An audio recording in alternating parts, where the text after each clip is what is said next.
Des élections sans corruption seront instaurées à Madagascar. Telle a été la déclaration du Bureau indépendant anticorruption ce jour. Aucune mesure n'a cependant été évoquée afin d'aboutir à de telles élections. Le Bianco est actuellement en pleine organisation en ce sens. Il n'y aura éventuellement pas d'élection communale à Madagascar cette année, dénonce le député de Thomas Nahin. La CENI reçoit des ordres de l'exécutif. Aucune forme d'indépendance de cette commission n'est observée et le processus électoral s'annonce troublé, inquiétant, dénonce-t-il. À la une de l'actualité internationale aux États-Unis, un suspect a été arrêté ce jour dans le nord-est des États-Unis dans l'affaire des fuites de documents confidentiels américains, a annoncé Merrick Garland, le ministre américain de la Justice, lors d'une conférence de presse.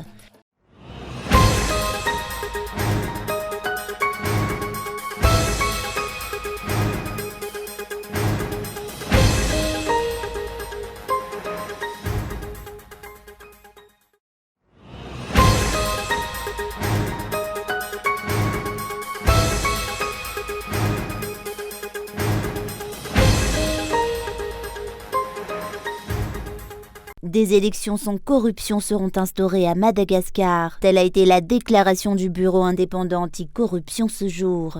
Aucune mesure n'a cependant été évoquée afin d'aboutir à de telles élections. Le Bianco a cependant procédé à une réunion qui s'est tenue avec les parties prenantes des élections.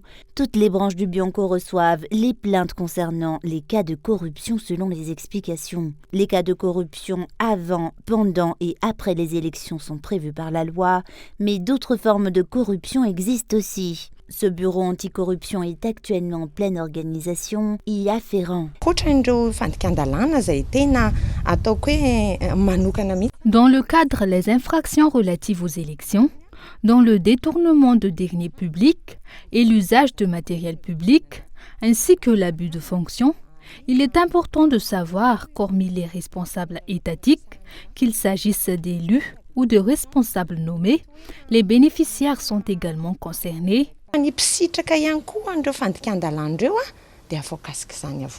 Chaque citoyen est responsable selon ce bureau œuvrant dans la lutte contre la corruption.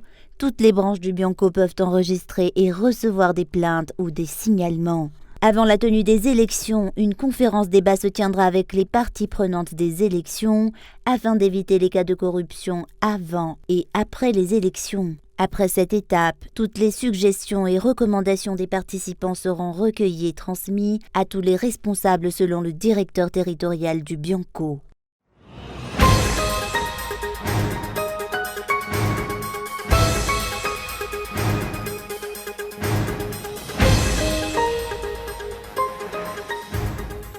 Il n'y aura éventuellement pas d'élection communale à Madagascar cette année, selon le député de Thomas Nahin. Une déclaration qui fait suite à la situation qui prévaut actuellement, dont le mode de fonctionnement des dirigeants actuels et de la CENI est jugé défaillant par cet élu.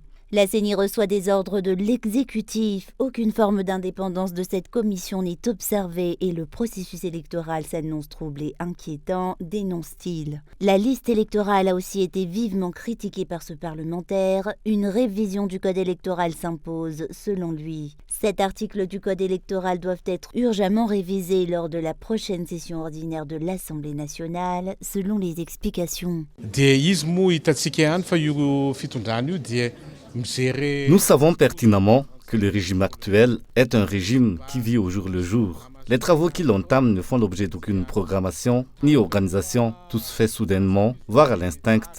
En ce sens, il se pourrait qu'ils réalisent subitement qu'ils ont pris du retard dans leurs décisions et décident soudainement de ne pas tenir les élections municipales cette année, d'autant plus qu'ils n'ont préparé aucun budget y afférent. Ainsi, il est tout à fait probable que les élections communales soient repoussées. Hormis les failles et les problèmes liés au code électoral, cet élu à Thomas n'a manifesté ses inquiétudes concernant les élections municipales à Madagascar. Aucune organisation de l'État et de la CENI ne prévoit jusqu'à ce jour ces élections de proximité.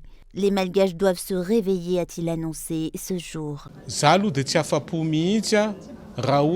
Personnellement, Je ne serai pas satisfait tant que le projet de loi que nous avons proposé ne sera pas examiné. De nombreux députés soutiennent ce projet de loi. Alors nous verrons si l'on pourra réaliser ce projet jusqu'au bout, après l'ouverture de la prochaine session.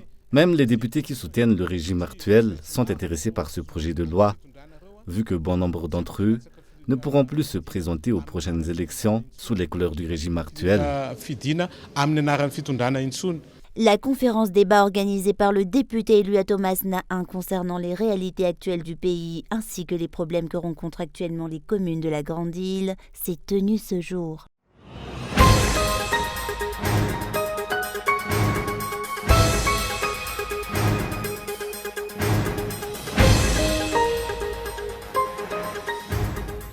Le régime actuel se focalise subitement sur la résolution des problèmes relatifs au secteur extractif à Madagascar.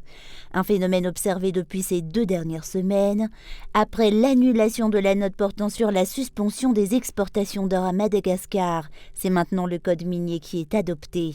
La refonte du code minier à Madagascar a été adoptée le 12 avril dernier en Conseil des ministres.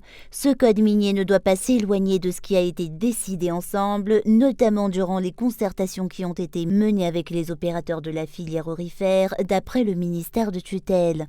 Or, ces opérateurs économiques émettent des doutes face à l'adoption de ce code minier, à seulement quelques mois de la fin du mandat du président de la République actuelle. L'instauration d'une structure légale et bien organisée constitue un levier de développement, raison pour laquelle son examen a traîné, explique le gouvernement. Le moyen d'attirer des investisseurs a été particulièrement examiné dans ce code minier, explique le ministère de tutelle.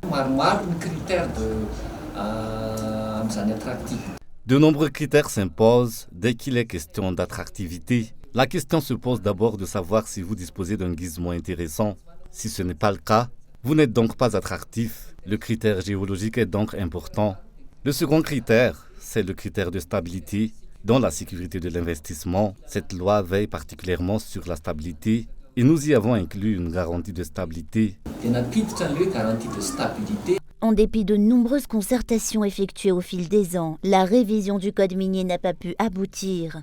Les décisions prises par le gouvernement, dont le droit de sortie ternit la gestion de la filière aurifère à Madagascar, effreinent les investisseurs, dénoncent les opérateurs de cette filière. L'adoption du code minier à quelques mois de la fin du régime actuel est aussi douteuse qu'inquiétante, dénonce-t-il.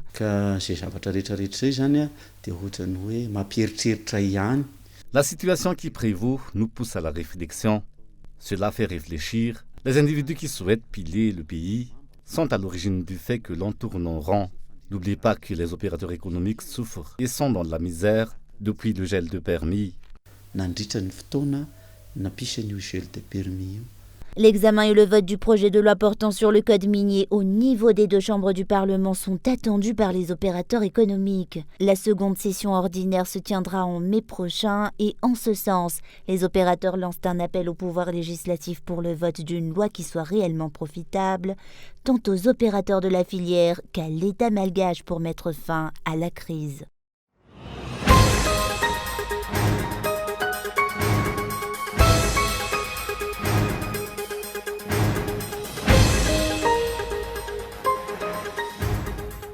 Madagascar accueillera la prochaine réunion des îles Vanille dans le cadre de la relance et du développement du tourisme. La Grande Île a pour objectif de recevoir 300 000 touristes cette année. Une meilleure ouverture à l'international sera nécessaire, d'où la réception de la prochaine réunion des îles Vanille à Madagascar selon le ministère de tutelle. Le nombre de touristes à Madagascar reste faible comparé aux chiffres enregistrés avant la crise du Covid-19 selon le ministère de tutelle. 106 000 touristes ont été enregistrés à Madagascar de janvier à novembre, soit moins d'un tiers des chiffres enregistrés avant 2019.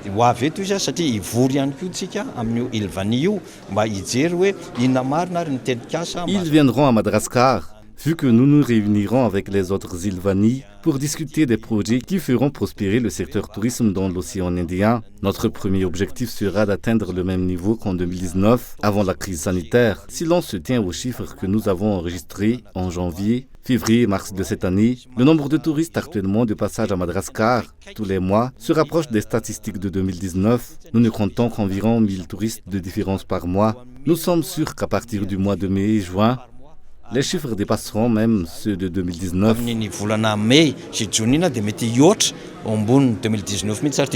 La signature de coopération de l'ONTM et des partenaires pour l'organisation de la 9e édition de l'ITM, l'International Tourism Fair Madagascar, qui se tiendra en juin prochain, s'est déroulée ce jour. L'association Ilvani est composée de la Réunion, de Maurice, des Seychelles, des Comores, de Mayotte et de Madagascar.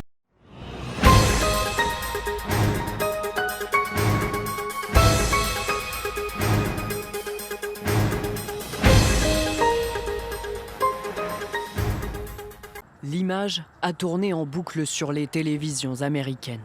Un homme, les mains sur la tête, interpellé dans le cadre de l'enquête sur la fuite massive de documents classifiés aux États-Unis. Ce serait lui, OG, l'auteur de cette fuite XXL. De son vrai nom, Jack Teixeira, 21 ans, membre de l'armée de l'air américaine. Teixeira est un employé de la garde nationale de l'armée de l'air des États-Unis. Il a été interpellé sans incident par le FBI en début d'après-midi. Il comparaîtra pour la première fois devant le tribunal de district du Massachusetts. Au cœur de cette fuite massive, des informations cruciales sur la situation militaire des troupes ukrainiennes et leurs besoins en armement en plein conflit avec la Russie. Nous avons mis en place des lignes directrices strictes pour protéger les informations classifiées et sensibles. Il s'agit d'un acte criminel délibéré, une violation de ces directives. D'autres documents classifiés auraient été accessibles depuis 2020, partagés sur un groupe Discord, plateforme très prisée des joueurs en ligne. C'est ce que révèle l'un des membres anonymes du groupe au Washington Post. J'ai pris connaissance de ces documents pour la première fois il y a environ 6 ou 8 mois, je dirais. Au début, les documents faisaient souvent référence à la guerre entre la Russie et l'Ukraine. Mais peu à peu, la spirale s'est enclenchée et l'on s'est mis à parler de tout et de rien en matière de renseignement. Des documents pour la plupart inaccessibles aujourd'hui, les autorités américaines tenteraient de les faire tous disparaître des sites sur lesquels ils ont été publiés.